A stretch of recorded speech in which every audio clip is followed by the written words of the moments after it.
The arrival of the broken. The silence of space shattered, as 27 ships tumbled out of a collapsing jump gate near Neptune's orbit. They came like wounded birds falling from the sky, their hulls scarred with plasma burns and impact craters. Inside those dying vessels, the last free members of the Kethi species held their breath and waited to see if they had finally found sanctuary or merely delayed their extinction by another few days. Admiral Sarah Chen stood on the bridge of the ESS Guardian, Earth's newest patrol vessel, watching the sensor data stream across her displays. She had been monitoring the outer system for 3 months without incident. Now, in the span of seconds, her quiet watch had transformed into first contact with an alien refugee fleet. "Admiral, they're broadcasting on multiple frequencies," Lieutenant Torres reported from the communication station. "It's badly degraded, but I'm picking up what sounds like a distress signal in several languages. One of them appears to be badly accented English."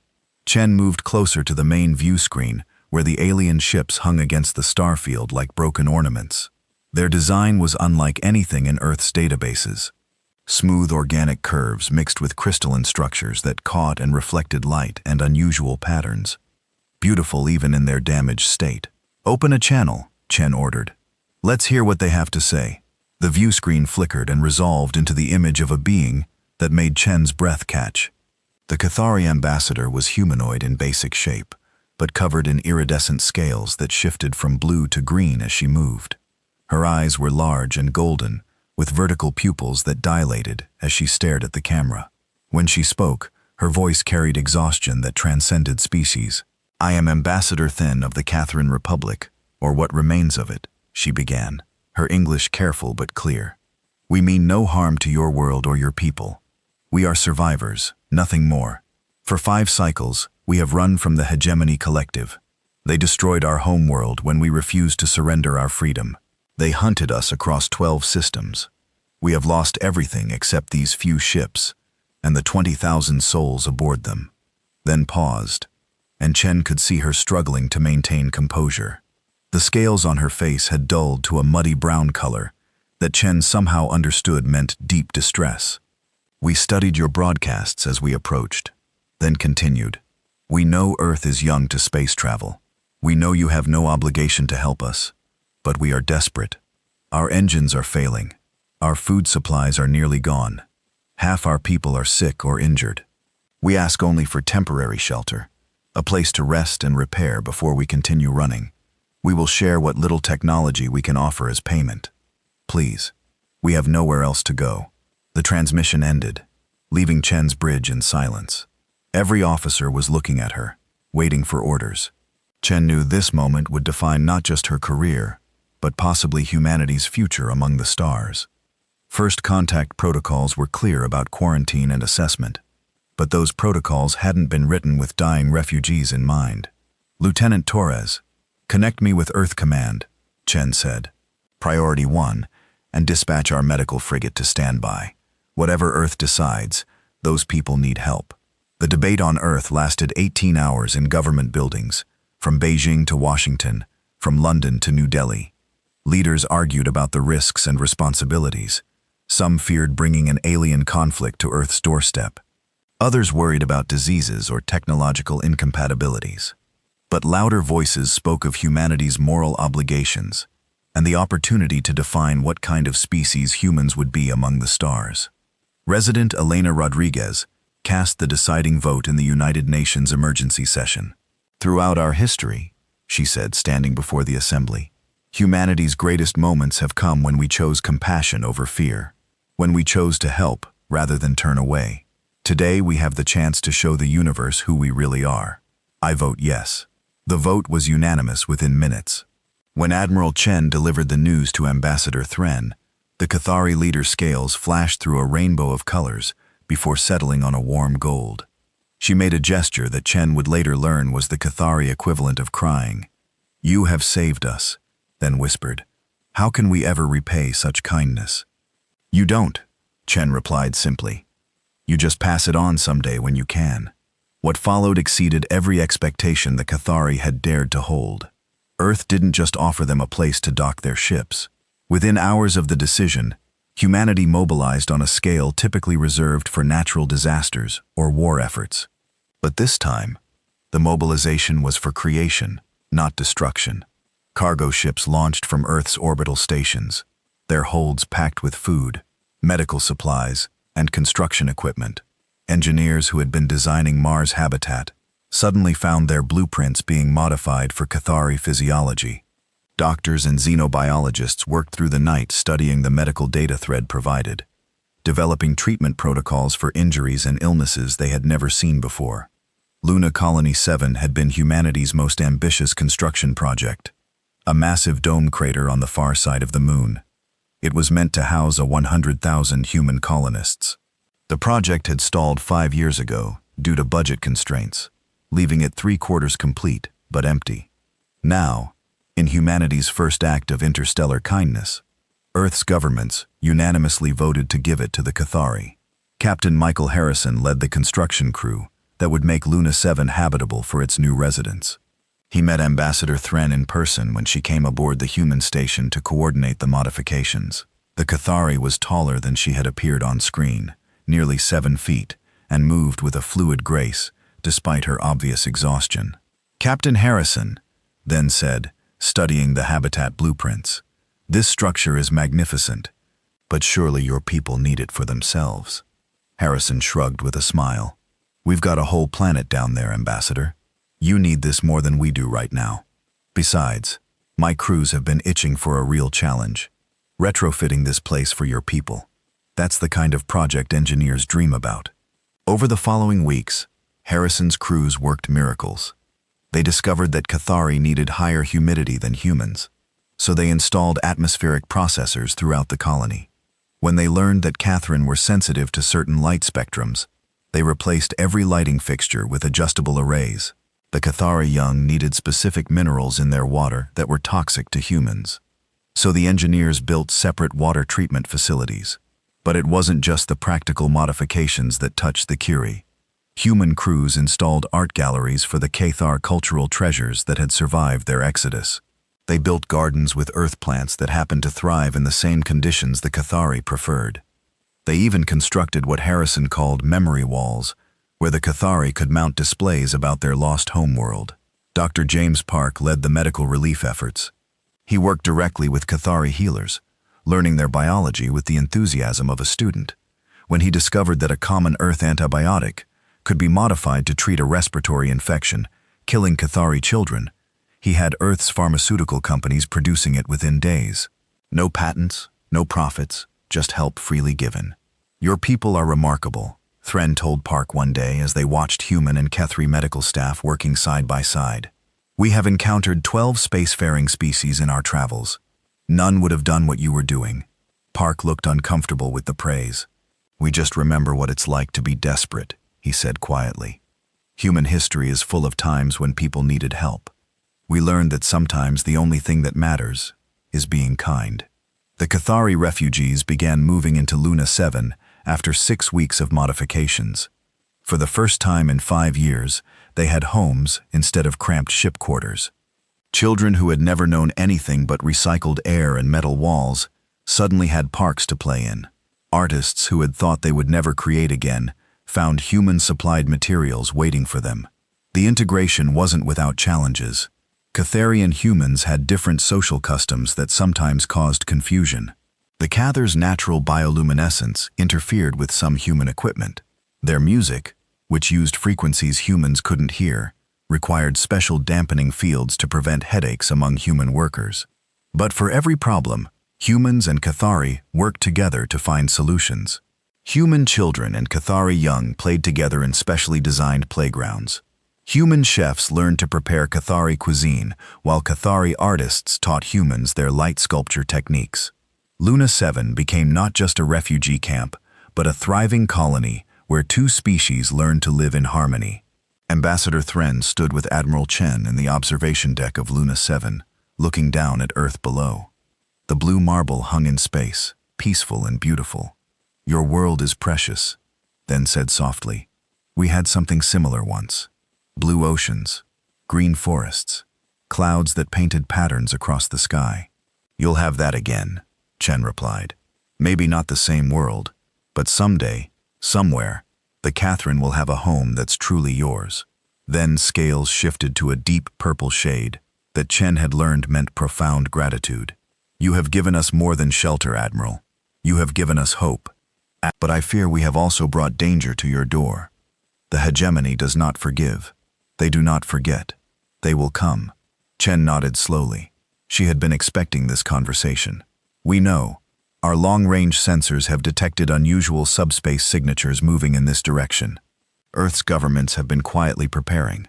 You could still ask us to leave, then offered, though Chen could see how much the words cost her. The hegemony might ignore Earth if we were gone. Ambassador, Chen said firmly, when humanity accepts someone as a guest, we take that seriously. You're under our protection now. And if someone wants to hurt you, they'll have to go through us first. The storm that followed. 3 months passed in relative peace. Luna 7 flourished as Keith refugees, transformed from desperate survivors into a thriving community. Their children attended schools where human teachers worked alongside Cathari educators. Their engineers collaborated with human scientists, sharing knowledge that advanced both species' understanding of the universe. For a brief shining moment, it seemed like the story might have a peaceful ending. The illusion shattered on a Tuesday morning when every detection station from Mars to Pluto started screaming alerts simultaneously. Admiral Chen was in a meeting with President Rodriguez and the Earth Defense Council when the news came through. 47 ships had just emerged from hyperspace at the edge of the solar system. They weren't hiding. They wanted to be seen. The Hegemony Collective had arrived. The lead ship was a monster of engineering, a triangular wedge of black metal that scanner readings suggested was over 3 kilometers long. The other vessels arranged themselves in perfect formation around it, each one bristling with weapons that Earth scientists could barely comprehend. Admiral Chen, the transmission began before anyone on Earth had even tried to make contact. The being on the screen was nothing like the Cathari, where Thren's people were graceful and luminous. The hegemony commander was all harsh angles and mechanical augmentation.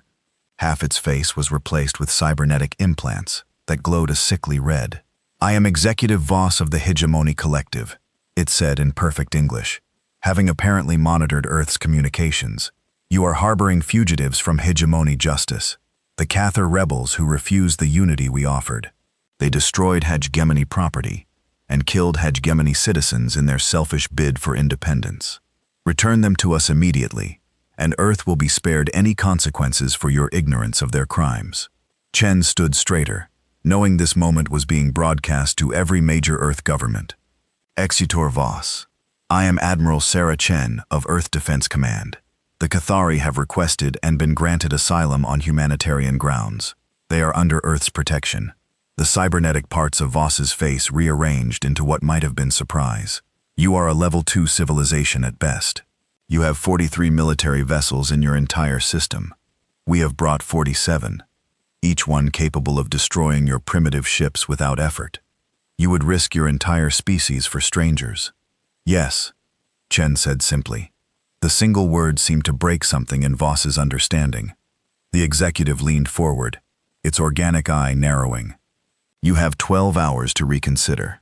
After that, we will take the Kiri by force. Any Earth vessel that interferes will be destroyed.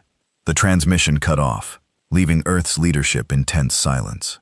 Well, President Rodriguez said after a moment, I guess we have 12 hours to figure out how David beats Goliath in space. What followed was the most intensive military preparation in human history. But it wasn't just Earth's military that responded. The entire planet seemed to collectively decide that these alien bullies had picked the wrong fight. Every shipyard from Earth to Mars went into overdrive. Civilian vessels were hastily retrofitted with weapons. Mining ships from the asteroid belt armed themselves with mass drivers, originally meant for moving asteroids. Even the science vessels studying Jupiter's moon strapped on experimental plasma cannons that the physicists swore would probably work. But the real surprise came from Earth's creative problem solvers. A teenager in Tokyo suggested using Earth's satellite network as a massive sensor array to track hegemony ship movements. Engineers in Germany proposed turning obsolete nuclear weapons into mines that could be deployed in space. A grandmother in Mumbai, who had been a military strategist, provided tactics that hadn't been used since Earth's naval battles, but might work in 3 dimensions. Captain Harrison, the engineer who had helped build Luna 7, had his own idea. "Admiral, the HFY ships are all about straight lines and predictable formations, but space isn't an ocean. It's 3-dimensional. What if we don't fight them head-on?" Meanwhile, on Luna 7, the Qatari watched humanity's preparation with a mixture of awe and horror. Ambassador Thurney met with Chen via secure communication. "Admiral, please. We cannot let you sacrifice your people for us. We will surrender ourselves." "With respect, Ambassador, that's not your call anymore," Chen replied. "This isn't just about the Qatari now. The hegemony thinks they can threaten Earth into submission. If we give in now, what happens the next time they want something? Besides, our xenociologists have studied your records about the hegemony. We know what they do to rebel us. We're not letting that happen." Then scales flickered through multiple colors. "You barely know us. Why would you risk so much?" Chen smiled grimly. "Because that's what humans do. We're stubborn like that. Now your people know hegemony tactics better than we do. Want to help us plan a surprise?" The 12 hours passed quickly. When Executive Voss contacted Earth again, he expected surrender. Instead, he got Admiral Chen in full military dress uniform, flanked by representatives from every Earth nation. "Executive Voss," Chen began formally, "Earth has made its decision. The Qatari are under our protection. You are ordered to leave the Sol system immediately. This is your only warning." Voss's cybernetic eye flared brighter. "You choose extinction for pride. So be it." The hegemony fleet began its advance, moving in perfect formation toward Earth. They expected Earth's ships to meet them in open space where superior hegemony technology would make the battle a slaughter. Earth's forces didn't come. Instead, as the hegemony fleet passed Mars's orbit, hundreds of small objects launched from the red planet's surface. They weren't ships. They were mining drones retrofitted with engines and loaded with nuclear warheads, too small for hegemony weapons to target effectively. They swarmed toward the enemy fleet like angry hornets. The hegemony responded with contempt, their point defense systems swatting dozens of drones from space. But for every 10 they destroyed, 1 got through. The explosions were pinpricks against their shields, but they were constant, draining, annoying. Then came the second surprise. Earth's communication satellites, over 3,000 of them, suddenly went active with massive electromagnetic pulses. Individually weak, together, they created a storm of interference that scrambled hegemony sensors. In the confusion, Earth's actual fleet emerged from behind Luna, where they had been hiding in the moon's sensor shadow. But the real shock came from the Keith themselves. Executive Voss, Ambassador Threen's voice, cut through the chaos on all channels. "You hunted us because we would not submit. You destroyed our world because we chose freedom. But you made one mistake. You taught us how you think. The key ships, those battered refugees vessels that had limped into Earth's system, suddenly came alive with energy signatures the hegemony recognized too late. The refugees had spent 3 months not just recovering but upgrading their vessels with human creativity and Qatari knowledge. You always attack information." Threat continued as Qatari ships dove into the hegemony fleet from unexpected angles. "You always assume superior force means victory. But humans taught us something new. They taught us that determination matters more than power." The battle was chaos incarnate. Hegemony ships found themselves fighting on multiple fronts. Earth vessels struck and retreated using guerrilla tactics that no spacefaring civilization had ever tried before. Qatari ships, knowing exactly where hegemony vessels were vulnerable, struck with surgical precision. Mining drones continued their relentless assault. The massive hegemony command ship tried to restore order, its weapons carving through space with terrifying power. 2 Earth frigates were vaporized in seconds. A Cathay vessel was cut in half. But for every ship the hegemony destroyed, 3 more seemed to take its place, attacking from different angles, never staying still long enough to target. Then Captain Harrison's secret project revealed itself. The old space station that Earth had been supposedly decommissioning wasn't being scrapped. It had been turned into humanity's largest mass driver, a railgun the size of a building. It had been quietly moved to a ledgy point, where it was hidden from sensors. Now, it spoke with thunder. The projectile it fired was simple tungsten. No explosives, no sophistication, just a 50-ton rod of metal, accelerated to a significant fraction of the speed of light.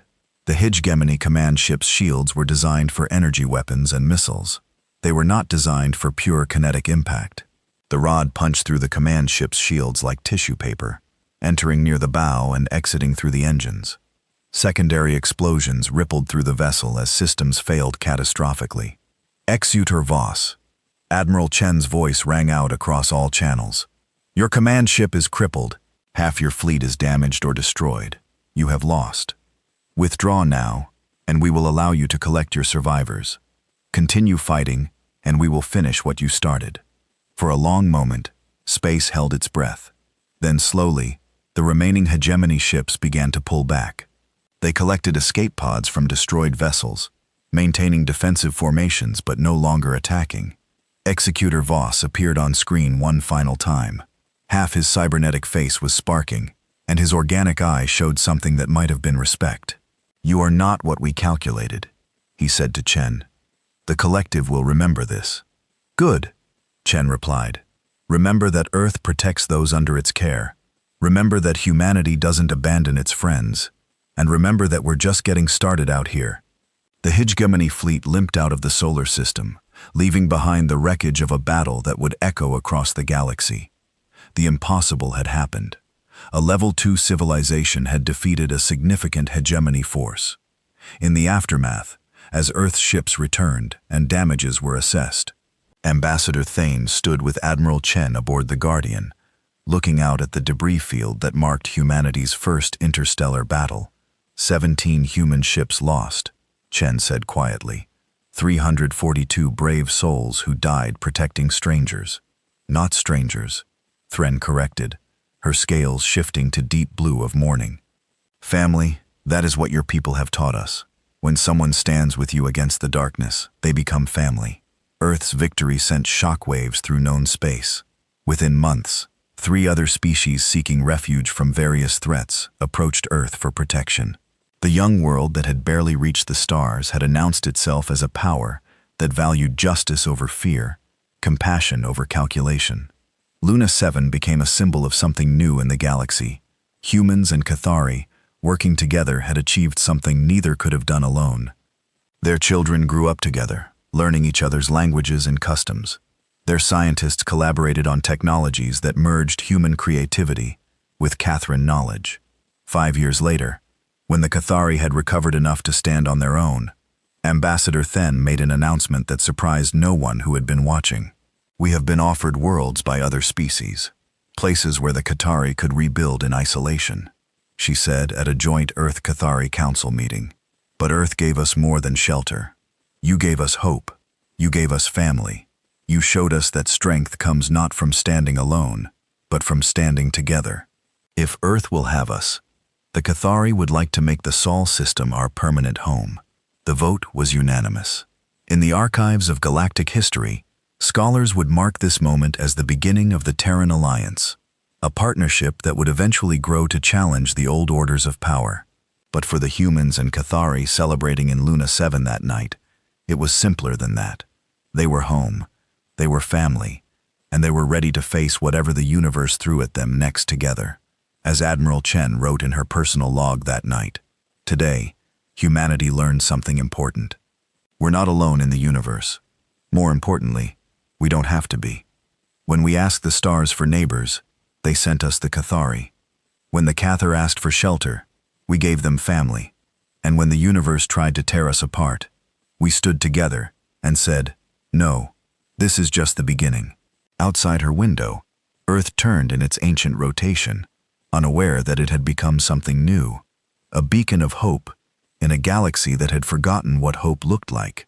The stars that had once seemed cold and distant now felt full of possibilities. Humanity had answered the call, and the universe would never be the same.